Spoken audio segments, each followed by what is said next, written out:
कल आपने पढ़ा प्रकाश संश्लेषण तक, पोषण और प्रकाश संश्लेषण के बारे में आपने पढ़ लिया।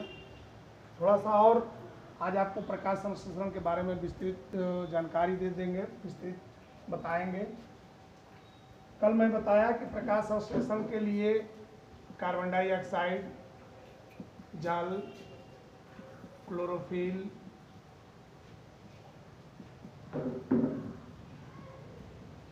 सूर्य का प्रकाश,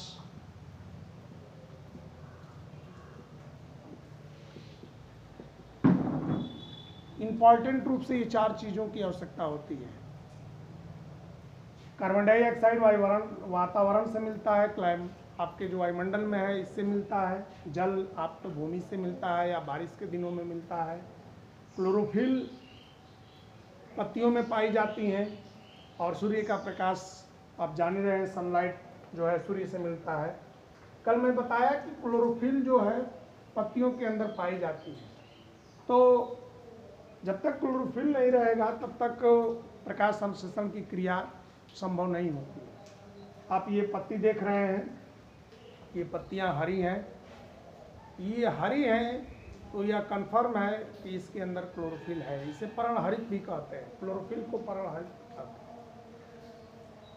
ये पत्ती आप देख रहे हैं, ये पत्तियां पीली हैं, तो इससे कंफर्म हो रहा है ये डाल से टूटी हुई पत्तियां हैं, नीचे गिरी हुई हैं, और ये पत्तियां डाल से तोड़ी गई हैं।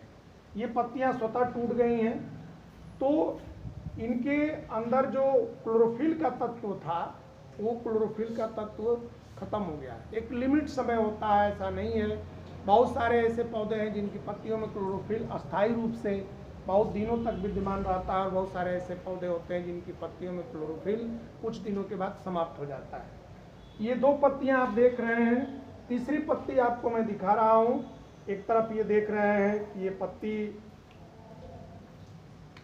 पत्ती जो है एक तरफ गुलाबी रंग की है, और इसी पत्ती में दूसरे तरफ हरे रंग है। एक तरफ गुलाबी रंग है, दूसरे तरफ हरे रंग है। अब इधर जो है ये कंफर्म है कि इसके अंदर क्लोरोफिल है, तो क्लोरोफिल है, लेकिन ये जो इसका रंग है, तो ये रंग जो है वर्णिक लवक के कारण जो रंग पैदा करते हैं, जैसे आपकी बहुत सारे चीज़ों में देखेंगे पत्ते हरे होंगे लेकिन पुष्प उसके पीले होंगे, लाल होंगे, सफ़ेद होंगे, तरह तरह के पुष्प होते हैं। तो ये वर्णिक लवक के कारण इसका रंग जो है इधर दूसरे रंग का है, गुलाबी रंग का है, उधर पत्ती हरे रंग की है। आप ये देख सकते हैं इस पत्तियों के अंदर, इस डंठल के अंदर बहुत सारी पत्तियां हैं, और इन्हीं के कारण जो है प्रकाश संश्लेषण देखेंगे। ये ऊपर जो पत्तियां निकलती है, जैसे आम के पौधे को आप देखेंगे, आज के समय में हम जिससे अमोला कहते हैं, अमोला आप लेकर के देखें, अमोले को जब वो जमता है तो उसकी पत्तियां हरी नहीं होती हैं, उसकी पत्तियां गुलाबी रंग की होती हैं। जब उसकी पत्तियां गुलाबी रंग की होती है तो ऐसा नहीं है कि भोजन नहीं बनाता है, भोजन उसके जड़ से उसको मिलता रहता है, और धीरे धीरे उन पत्तियों का रंग कुछ दिनों के बाद आप देखेंगे कि बदल जाएगा, और बदलने की प्रक्रिया में उसमें क्लोरोफिल उत्पन्न होता जाएगा, क्लोरोफिल उसमें बनता जाएगा। जब क्लोरोफिल बन जाएगा तो वो पत्तियां पूर्ण रूप से हरी हो जाएंगी। अब जब ये क्लोरोफिल बन जाएगा, पत्तियां हरी हो जाएंगी, तो दोनों तरफ से भोजन का काम शुरू हो जाता है। दोनों तरफ का भोजन का काम का कि जब जाइलम और फ्लोएम की मैं बात तो आगे बताऊंगा कि जाइलम और फ्लोएम, इसके अंदर दो तरह की नलिकाएं होती हैं पौधों के अंदर। इस डंठल के अंदर आप देखेंगे दो तरह की इसमें नलिकाएं होती हैं, जो एक भोजन को ले जाती हैं, जमीन से बने हुए खनिज लवण पदार्थों को, जल को, ये ऊपर तक पत्तियों तक ले जाती हैं, और एक जो होता है वो प्रकाश संश्लेषण से जो पत्तियां भोजन बनाती हैं, इनको जो है वो जड़ तक ले आता है। इन्हीं दोनों के कारण जो है हमारा पूरे ये पौधों का जीवन चलता रहता है। बहुत सारे पौधों को आप देखे होंगे जो निश्चित तौर से उनकी पत्तियां अलग रंग की होती हैं, गार्डन में देखे होंगे, पार्क में देखे होंगे, तो लेकिन उनका जो विकास होता है, उनका विकास क्रम जो है कम होता है, इसलिए कि वो भोजन थोड़ा कम बनाती हैं, प्रकाश संश्लेषण के माध्यम से भोजन कम बनाती हैं, इसलिए उनका विकास, उनका डेवलप थोड़ा कम होता है। तो ये कार्बन डाइऑक्साइड और जो है जल का क्लोरोफिल और सूर्य का प्रकाश, कल आप समीकरण पढ़ चुके हैं कि इन्हीं कारणों के द्वारा प्रकाश संश्लेषण की क्रिया होती है। अब हम देखते हैं कि पत्तियों की आंतरिक संरचना के बारे में। इसी प्रकाश संश्लेषण का हिस्सा है। जो पत्तियों के, जब पत्तियां नहीं रहेंगी तो प्रकाश संश्लेषण नहीं हो पाएगा। तो पत्तियों के बारे में, आंतरिक संरचना के बारे में थोड़ा सा हम यहाँ बताते हैं। जैसे लिखा हुआ है कि यह एक चपटी संरचना होती है। आप देख भी सकते हैं किसी भी पत्ती को कि इसकी संरचना जो है चपटी होती है।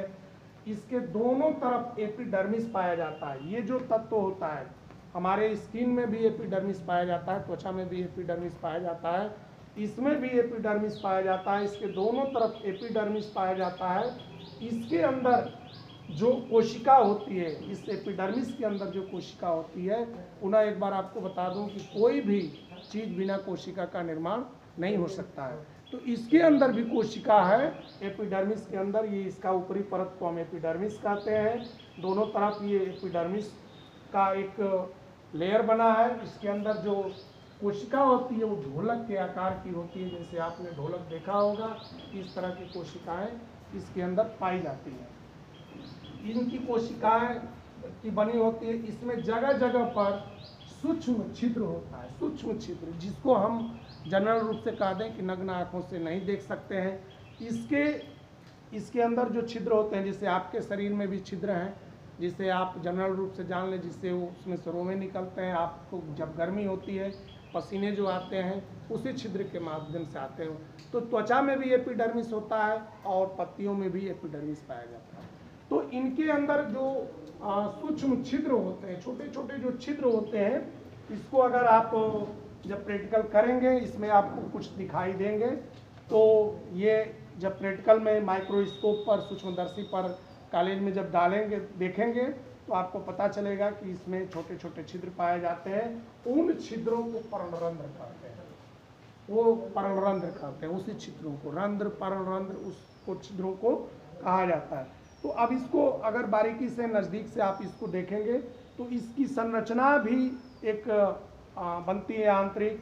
इसके ये डंठल होते हैं, यहाँ से शाखाएं निकली होती है, परम संध्या इसको बोलते हैं, जहाँ ये डंठल से जुड़ती हैं, ये शाखाएं निकली होती है। जैसे हमारे शरीर में तमाम तरह की कोशिकाओं का और तंत्रिकाओं का जाल बिछा हुआ है, तो इसमें भी अगर बारीकी से आप देखेंगे तो पूरी ये इसका जाल बिछा हुआ है। इनके अंदर से भी, जैसे आप पत्ती का अगर चित्र बनाते हैं, ईजी चित्र भी बनाते हैं, तो आप निश्चित तौर से ऐसे बना देते हैं, ऐसे बनाते हैं, ये पत्तियों का चित्र हो जाता है। लेकिन इसके अंदर भी ये जाल बिछी रहती है इस तरह के। इन्हीं के अंदर छोटे छोटे छोटे छोटे छिद्र पाए जाते हैं, जो सेम के बीच के आकार की रक्षक कोशिकाओं से घिरा होता है। रक्षक कोशिका, अब ये कोशिका छिद्र है, इसके अंदर जो है, इसके ऊपर जो है रक्षक कोशिका बनी रहती है। सेम के बीच के आकार का जो है ये रक्षक कोशिका बनी रहती है, और इसी रक्षक कोशिका को क्लोरोप्लास्ट कहते हैं। इस रक्षक कोशिका को क्लोरोप्लास्ट कहते हैं। और यही रक्षक कोशिकाएं जो होती हैं, इन्हीं कोशिकाओं के कारण इनकी संरचना ऐसी होती है कि इन्हीं संरचनाओं के कारण ये रंध्र जो होते हैं वो बंद और खुलते हैं, बंद होते हैं और खुलने में ये सहायता करती है। तो जैसे ही रंध्र बंद और खुलता है, हमारी प्रकाश संश्लेषण की क्रियाएं होती है।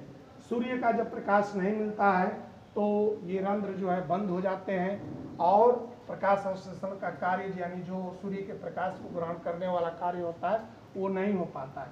और जब ये इसमें जल इकट्ठा हो जाता है, जैसे आप ये देख रहे हैं पत्तियों में कुछ देर का तोड़ा हुआ है, इसकी पत्तियां मुरझा रही हैं, तो इससे इसमें एक स्फूर्ति दाब पैदा होता है।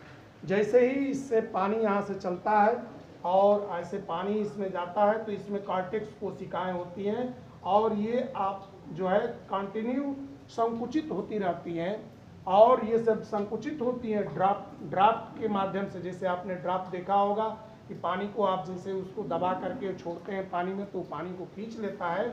उसी तरह से इसमें स्फूर्ति कोशिकाएं जो होती हैं, वो ड्राफ्ट के माध्यम से जमीन के अंदर जो जल है, खनिज लवण है, पदार्थ है, सारे खनिज लवण पदार्थ इस जल में घुल जाते हैं। तो उसी स्फीति दाब के द्वारा यह ऊपर को चढ़ती जाती हैं, फिर नीचे को नहीं आ पाती हैं, यहाँ रुकती जाती हैं। ऐसे ये बंद होता जाता है और अंत में आकर के इन पत्तियों के अंतिम सिरे तक ये जो है जल पहुंच जाता है। और जब ये जल इसमें भरा होता है, इसमें पानी निश्चित तौर से इसमें जल पाया जाएगा। तो जल जब भरा रहता है, जब रंध्र खुलता है तो जल का वाष्पीकरण होता है। जल का वाष्पीकरण होता है। जल का जब वाष्पीकरण होता है तो जनरली भाषा में एक आपको जानकारी के लिए बता देते हैं। जल का सूत्र आपको पता है कि इसमें जो है H2O होता है, H2O होता है। तो H2O है तो इसका मतलब कि इसमें ऑक्सीजन है। ऑक्सीजन है तो उसके अलावा भी जब प्रकाश संश्लेषण की क्रिया होती है तो जल के अलावा अतिरिक्त जो है हमारा ऑक्सीजन उत्सर्जित होता है और हम श्वसन क्रिया का कार्य करते रहते हैं। तो इस तरह से जो है हमारी पत्तियों के अंदर, अब देख रहे हैं कि कुछ देर की ये पत्तियां तोड़ी गई हैं, तो इनका अब जल से, जमीन से और इनकी तना से संपर्क टूट गया है। तो जो इसके अंदर स्फीति दाब के द्वारा इसको खनिज लवण और इसको जल पहुंचाए जा रहे थे, अब ये धीरे धीरे बंद हो रहे हैं। कुछ देर के बाद ये पत्तियां जो है मुरझा जाएंगी।